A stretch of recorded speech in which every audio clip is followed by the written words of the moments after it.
नमस्ते जी, कैसे हो आप सब। आशा करती हूँ कि आप सब भी बिल्कुल ठीक होंगे। प्लीज़ मेरे चैनल को लाइक और सब्सक्राइब कर लीजिए, जिससे आने वाली वीडियो आप सभी को मिलती रही। तो सुबह की पूजा जो थी वो मैंने कर ली थी। उसके बाद में फिर मैं आ गई थी यहाँ पीछे जहाँ पर हमारे पशु बंधे हुए हैं। तो सबसे पहले मैंने अंदर बांधूंगी, इनके आगे घास डाल लूँगी और फिर मुझे करना है झाड़ू पोछे का और साफ़ सफाई का काम और धोने आज बहुत सारे कपड़े। तो आइए चलिए, सबसे पहले डालती हूँ मैं इनके आगे घास, क्योंकि जो हमारे पशु हैं ना वे भागते हैं। तो घास डाल के और चोकर डाल कर उसके बाद ही बांधूंगी फिर मैंने यहाँ। तो बाहर जो है धूप आ गई अब, तो इसकी धूप आने की वजह से इन्हें आज अंदर बंधे जाएंगे यहाँ पे। अभी मिस्त्री आने रहे हैं, वहाँ पे बरामदा पड़ना था, वो बरामदा बीच में रुक रहा, तो यहाँ पे बांधने अब। सुबह के टाइम जब हम इन्हें अंदर कच्ची खोर पर बांधते हैं तो इनके आगे हमें घास डालना पड़ता है। चाहे हम इन्हें बाहर कितना भी घास खिला ले, पर जब अंदर बांधते हैं तो ये भागना शुरू कर देते हैं। तो मुझे पहले दोनों जगह खोर में घास डालना है, उसके बाद ही फिर मैं पशु को खोलना शुरू करूँगी। तो यहाँ पर मैं घास डालकर उसके ऊपर थोड़ा सा चोकर डाल दूँगी, जिससे जो हमारे पशु हैं वे बाहर निकल कर ना भागे। अगर हम उन्हें अंदर बांधते हैं तो वे कभी बाहर भागते हैं और कभी अंदर, तो वे परेशान कर देते हैं जब हम उन्हें बांधते हैं। तो यहाँ पर दोनों खोर में मैंने घास डालकर छोड़ दिया था। उसके बाद में फिर जो चोकर है वो थोड़ा थोड़ा डाल दूँगी, जिससे वे अंदर आकर अपना घास शुरू कर दे खाना। क्योंकि जो पशु है उनकी खोर में अगर चोकर डाल देते हैं राशन, तो वे इधर नहीं भागते हैं ना दूसरी साइड में भागते हैं, वे अपने घास पर लग जाते हैं खाने के लिए। तो यहाँ पर मैंने दोनों जगह थोड़ा थोड़ा चोकर डालकर छोड़ दिया है। जो खूंटे के पास में यहाँ बीच वाले खूंटे के यहाँ खोर है, उसमें मैं बाद में चोकर डालूंगी। अगर मैं पहले डाल देती हूँ तो सारे पशु इस खोर पर आकर घास खाना शुरू कर दे, फिर अपनी जगह पर नहीं जाते हैं। तो यहाँ पर सबसे पहले मैंने आज काले वाली गाय खोल ली थी, क्योंकि ये बाहर भी कूद रही थी। अगर मैं इसे सबसे लास्ट में खोलती तो ये आज पूरे घेर में मुझे परेशान करती, भागती रहती बार बार। तो उसके बाद में फिर मैं बांध दूँगी सफ़ेद वाली गाय, फिर भैंस।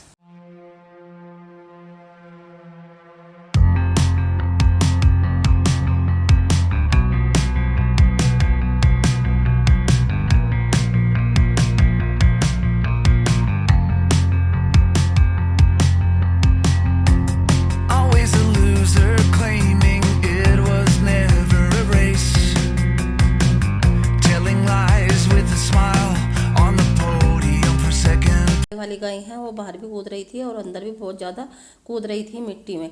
तो यहाँ पर मैं सफ़ेद वाली गाय खोल लाई थी, उसके बाद भी फिर भी इसने कूदना बंद नहीं किया था। ये टक्कर मार मार के कूद रही थी, तो इसलिए मैंने पहले इसे ही बांधा था, उसके बाद में फिर सफ़ेद वाली गाय को। तो यहाँ पर ऐसे ही जितने पशु बाहर बंधे हुए हैं हमारे, गाय भैंस और छोटा कटड़ा, उन्हें मैं सभी को अंदर बांध दूँ। क्योंकि आज मुझे इन्हें नहीं नहलाना है, कल नहलाऊंगी, क्योंकि अभी इतनी गर्मी नहीं हो रही है कि हम इन्हें डेली नहलाएंगे। तो यहाँ पर मैं पशु को तो तीसरे दिन नहलाती हूँ। तो यहाँ पर जो पशु थे वे मैंने सारे अंदर बांध कर छोड़ दिए। उसके बाद में मुझे पार खुड़ूंचे पर झाड़ू लगानी है और वहाँ पर जो गोबर पड़ा था वो भी उठाकर एक साइड में रख दूंगी। तो यहाँ पर पशुओं को बांधने के बाद में फिर मैं लग गई थी फर्श को साफ करने के लिए, क्योंकि शाम के टाइम फिर मुझे बाहर पशु बांधने थे। तो अगर हम ऐसे कैसे छोड़ देते हैं तो गोबर चिपका हुआ, तो उस पर पैर रपटने का डर रहता है। जब शाम के टाइम पशु हैं जो उन्हें बांधते हैं तो वे इसके ऊपर बैठकर बुरी हालत कर लेते हैं फूस मार मार कर। ये मेरा डेली का रूटीन का काम है, पशुओं को अंदर बांधने के बाद में फिर गुणचे की साफ़ सफाई करना। जब मैं पशुओं को नहलाती हूँ तो ये साथ ही धो जाता है और साफ हो जाता है। अगर जिस दिन मैं पशुओं को नहीं नहलाती हूँ तो उस दिन मुझे लड़के से साफ कर छोड़ना पड़ता है।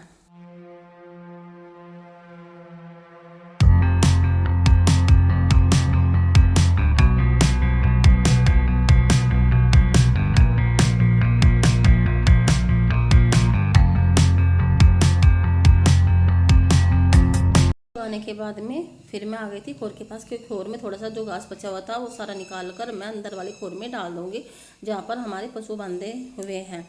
तो यहाँ पर अगर हम इस घास को शाम तक का इस खोर में छोड़ देंगे तो शाम तक का सूख कर ख़राब हो जाएगा। जो इसमें रास्ता पड़ा हुआ है खल चोकर, वो भी ख़राब हो जाएगा। तो यहाँ पर मैंने एक छोटी झाड़ू बना रखी है, उससे जो घास है वो सारा अच्छी तरह से इकट्ठा हो जाता है। तो दोनों खोर को मैं अच्छी तरह से साफ कर जो घास है ये अंदर जहाँ पर कचड़ा बंधा हुआ है उसके पास डाल दूँगी। शाम तक का ये सारा घास वे खा लेंगे, कचड़ा भी, और जो दूसरे वाली गाय है काले वाली उसके खोर में। क्योंकि इसे अगर हम धूप में छोड़ देंगे तो इसमें गैस बनकर काला घास पड़ जाता है और ये फिर पशुओं को नहीं खिला सकते, फिर ये कूड़ी पर डालना पड़ता है। तो यहाँ पर झाड़ू से जो घास था वो मैंने सारे एक जगह इकट्ठा कर लिया था। जो इसमें लंबे जो कुट्टी काटते हैं, जब थोड़ा बहुत जो गोले होते हैं लंबे लंबे फुलटे आ जाते हैं उनके, तो उसे मैंने निकाल के एक साइड में रख दिया है। और यहाँ पर जो घास था वो सारा तसले में भरकर फिर मैं अंदर वाली खोर में डाल आऊँगी। तो कमेंट करके ज़रूर बताना कि आपके यहाँ भी पशुओं का ऐसे ही काम करते हैं, जो घास बच जाता है उसे जहाँ पर हम पशु बांधते हैं वहीं पर डालते हैं। ये मेरा डेली का रूटीन का काम है। जो अंदर घास बच जाता है, जो मैं अंदर घास डालूंगी, अगर वो बच गया तो उसे हम शाम को फिर निकाल कर बाहर वाली खोर में डाल देंगे।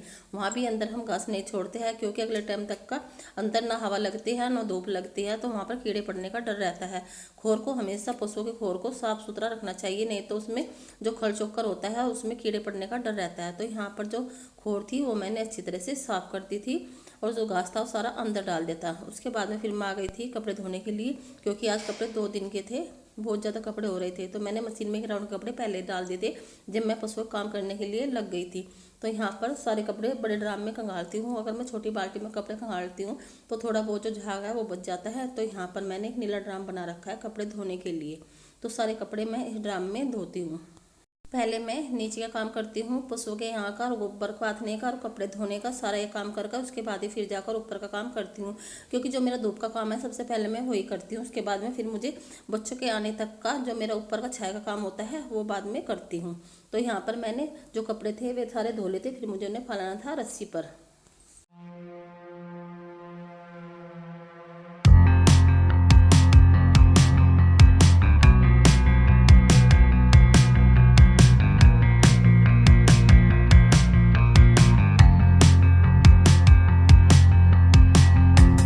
Always a loser, claiming it was never a race. सुखाने वाली मशीन थी जो वो ख़राब हो गई थी, धोने वाली मशीन चल रही थी। तो यहाँ पर जो कपड़े थे वे मैंने सारे हाथ से ही निचोड़ कर इस रस्सी पे डाल दिए हैं सारे, क्योंकि अब कड़े धूप होने लगी है तो अब जल्दी सूख जाते हैं कपड़े, मशीन में सुखाने की ज़रूरत नहीं पड़ती है। नीचे पशुओं का जो मेरा काम था वो नीचे यहाँ पे झाड़ू पोछे का और साफ़ सफाई का और कपड़े धोने का, ये मेरा सारा काम हो गया है। तो उसके बाद फिर जाना है मुझे ऊपर। तो आइए चलते हैं, दिखाती हूँ मैं क्या टाइम हो रहा है अब। तो कहाँ गया घंटा, पूरे 11 बज रहे जी नीचे के काम में। तो ऊपर जाके खाना बनाना है और देखती हूँ क्या क्या काम करना बाकी है अभी। खेत में गन्ने की फसल बोई जा रही है, तो ये उसके खाद और बीज हैं। यहाँ पर ये सब दवाई है खेत में डाल लेंगे, ये यूरिया खाद है और ये डाई, ये सब खेत में पड़ेगा, सारा सामान खेत का है। और ये है सरसों, जो मैंने बताया था कि खेत में सरसों बो रखी, ये उसके बीज है। और जो लकड़ी थी वो मशीन में निकलवा दी, उसका बन गया भूस। अब इसमें से तेल निकलेगा और खल पशुओं को खिलाने की, ये सुखाई थी धूप में पल पर। तो फिर मैं आ गई थी रसोई में, तो मुझे बनाना था दोपहर का खाना। तो सबसे पहले जो सिंक में बर्तन पड़े थे, सबसे पहले मैं ये बर्तन साफ़ करूँगी। तो रात जो मैंने घी गर्म कर रखा था उसका मैंने पानी निकाल दिया था। तो यहाँ इंडक्शन पे ये जो घी था ये भी गर्म हो गया था और आटा जो था वो मैंने बना के रख लिया था और कुकर में रख दी थी मैंने दाल बनाने के लिए। तो अब जो रोटी सेकनी बाकी रह गई थी, क्योंकि खेत 2-3 आदमी का खाना जाना था, तो इसलिए मैंने पहले ही आटा बना कर रख लिया था। तो वो आटा कम था तो थोड़ा और मैंने आटा बना लिया था, क्योंकि ईख बोने की तैयारी में लगे हुए हैं। तो 2-3 मजदूर थे वे खेत में लगे हुए थे, तो उनका खाना जाना था। तो यहाँ पर बस मैं रोटी सेकने के लिए लग गई थी। तो दाल थी वो बन गई थी, वो मैंने एक साइड में रख दी थी। तो यहाँ पर जल्दी जल्दी से रोटी सेक लेती हूँ। फिर मुझे रोटी जो है वह घाल कर खेत के लिए देनी है टिफ़िन में पैक कर कर। तो आप सोच रहे होंगे कि आज इतने सारे आटे की रोटी क्यों बनाई जा रही है। तो आज खेत पर लगे हुए हैं 2-3 मजदूर, तो उनका खाना घर से ही बन के जाएगा। तो यहाँ पर मैंने दाल के साथ में रोटी सेकी है, क्योंकि चावल नहीं बनाए थे। क्योंकि अगर चावल बनाते तो बहुत ज़्यादा टाइम लग जाता, वो पहले भिगो कर रखने पड़ते हैं। तो यहाँ पर जो रोटी का काम था वो भी मेरा लगभग पूरा हो गया था। और यहाँ पर आप देख सकते हैं स्लेब की हालत क्या हो रही है। और यहाँ पर कुकर में रखी हुई है दाल। तो उसके बाद में जो सामान रखा हुआ है स्लेब पे, सारा सामान सिंगवाना है, फिर रसोई को साफ़ कर दूंगी। तो ये है दोपहर तक के सारे बर्तन खाने के।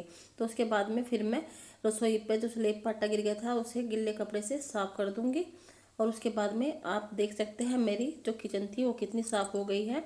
जो खाना था वो सबने खा लिया था, जो एक्स्ट्रा दाल बची थी वो मैंने एक भगोने में निकाल कर रख दी है। और जो सिंक थी वो भी मैंने अच्छी तरह से साफ़ कर छोड़ दी। तो दोपहर को डेली ही ऐसे मैं अपनी किचन को साफ़ कर छोड़ती हूँ। तो दोपहर का 1 बज गया है। तो खाने का जो काम था वो मेरा सारा ख़त्म हो गया है। और इसी का जा रही है अब स्कूल में, आज मिलेगा इनका कोर्स। तो अर्णव आरव का भी और इशिका का भी। तो इशिका आ गई है 7th क्लास में और अर्णव आरव 2nd क्लास में। तो ये अपना कोर्स लेने के लिए जा रहे हैं। खाना वाना सबका हो गया है, रसोई थी वो मैंने साफ़ करके छोड़ दी है। तो आज की वीडियो में बस इतना ही। तो मिलते हैं मैं आपसे नेक्स्ट वीडियो में, तब तक के लिए बाय।